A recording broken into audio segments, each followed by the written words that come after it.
I did my masters from TIS, got into multiple IIMs, cleared NET JRF, got GATE AIR 15, AIR 1 in CIP MPhil, AIR 7 in RML MPhil, got into NIMHANS PhD, and I am currently doing my MPhil in clinical psychology from Central Institute of Psychiatry, Ranchi. So if I had to throw all of this away and start again as a fresh psychology student in 2026, what would I do? Think about it. If I had no material, no team, no rank, no platform, just me starting from absolute zero. And that is exactly what this video is about.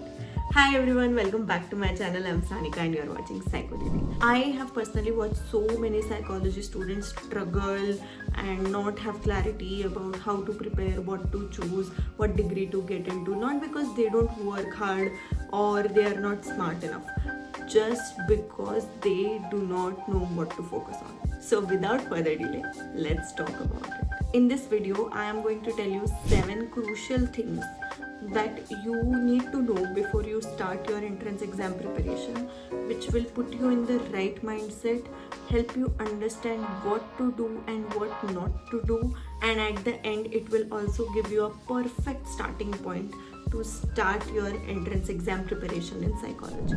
Step 1 is to know your why. Whenever I was preparing for any entrance exam, let's say TIS or CHRIST or GATE or NET JRF or MPhil, I kind of knew why I was doing it, and most of the times the reason was not that deep. Sometimes I was doing it so that I can get the extra stipend. Sometimes I was doing it because it was a difficult exam and cracking it was just fun, like GATE. Sometimes I was doing it to have a backup option for myself. Sometimes I was doing it because I really wanted to do that course like MPhil.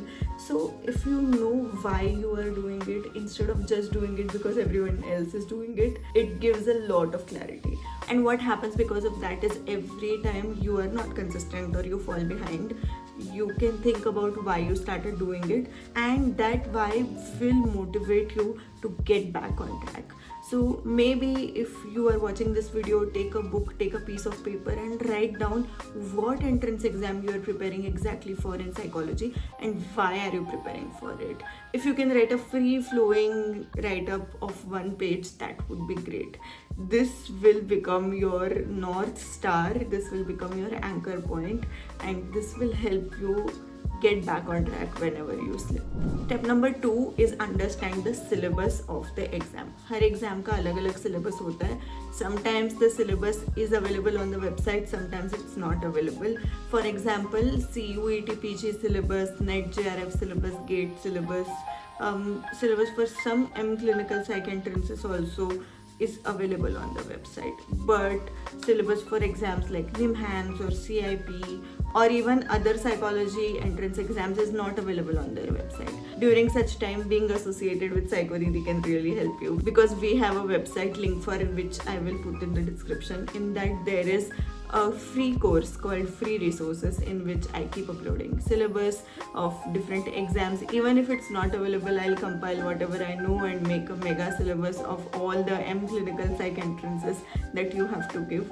So maybe you can go there, log in and download the syllabus that you need. Step 3 for preparation is, once you have the syllabus, choose a few resources that you are going to stick by.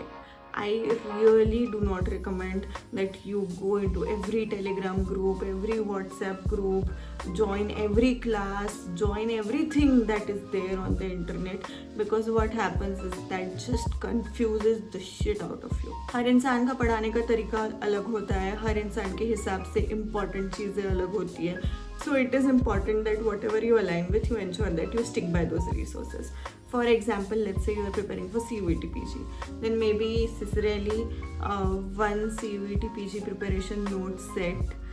It can be from any coaching institute, or you can buy a book as well. An MCQ solving book. We also have the Ultimate Psychology MCQ book for all masters entrances, which is something that you can get. And the final revision notes. This is enough material for you to get through the whole CUET PG syllabus. Similarly, for NET JRF, one basic book, one detailed notes set, one mock test set, and a revision notes. That is enough. Similarly for MPhil, GATE and any other entrance exam that you might be preparing for. If you complete all this and if you feel that you know 100% of these notes thoroughly, and if you feel that you know 100% of this material that you have taken thoroughly in and out, that is the time when you should find out the gaps in the notes that you are studying and then supplement it with reference books. Reference books are the big books of every subject, like for example Butcher for abnormal psychology, Laura Berg for developmental psychology. These big books you can use only if there are a few topics or small knowledge insights that are not there in the notes. So big books come into picture for preparation later, not like at the start of the preparation. I know so many students tell me in the beginning only, when I tell them that use this, complete this and then you can use more, that time they say something like, is there anything extra I should read? I'll read this book also, that book also. I have a lot of FOMO, I don't want to miss out on any material. The thing is, if you have FOMO and you keep reading a lot of stuff in the beginning only, you will burn out by the end of 1 month of preparation and then you will leave your preparation. So all the students who study with me in our ultimate courses, I tell them to start gradually and to stick to, like, have the discipline of sticking to one material and eventually supplement it with another material. I'll recommend you the same. Step 4 is mock test. You need to have a good mock test bundle for any exam that you are preparing for, and you need to start giving mock test from the 2nd or 3rd month of preparation itself. I know that you might not have covered everything and you will feel like सब कुछ cover ही नहीं किया है, तो how will I go for mock test? I will not score enough marks, then I will get demotivated. Here the problem is of mindset and not of mock test. Your mindset is that the mock test should check how good you are and it should check how ready you are for the exam. But from the beginning, when you give mock test, the mock test is not to check how good you are. It is to give a chance to make mistakes. It is to go in the ocean and learn how to swim. So for example, if you are taking a mock in the 3rd month of your preparation, you have done 50% of the syllabus and you don't know 50% of your syllabus. And then when you are attempting the questions, you will have almost 60-70 out of 100 questions that you might not be able to do well. And that is an opportunity. Those are the topics that you have already identified that you are not able to understand and not able to do. So when next time you are covering that particular unit which you have not covered already, you already have a list of topics that you need to focus extensively on while you were doing your mocks. So we need to change our mindset around mocks. Like for example, when I would give my mocks, I would become so happy if I'm making a mistake, especially in the beginning of my preparation sessions, because I want to make as many mistakes as possible in the mocks so that I can get a chance to correct them. If from the beginning only you are expecting perfection, like 100 में से कम 80 तो आने चाहिए, if you are having this arbitrary target for how much you should score, then you will never use mocks to help yourself the way you need to. Like I'll tell you a simple funda, if you're scared of giving mocks because you will get maybe bad marks, then you should definitely give mocks.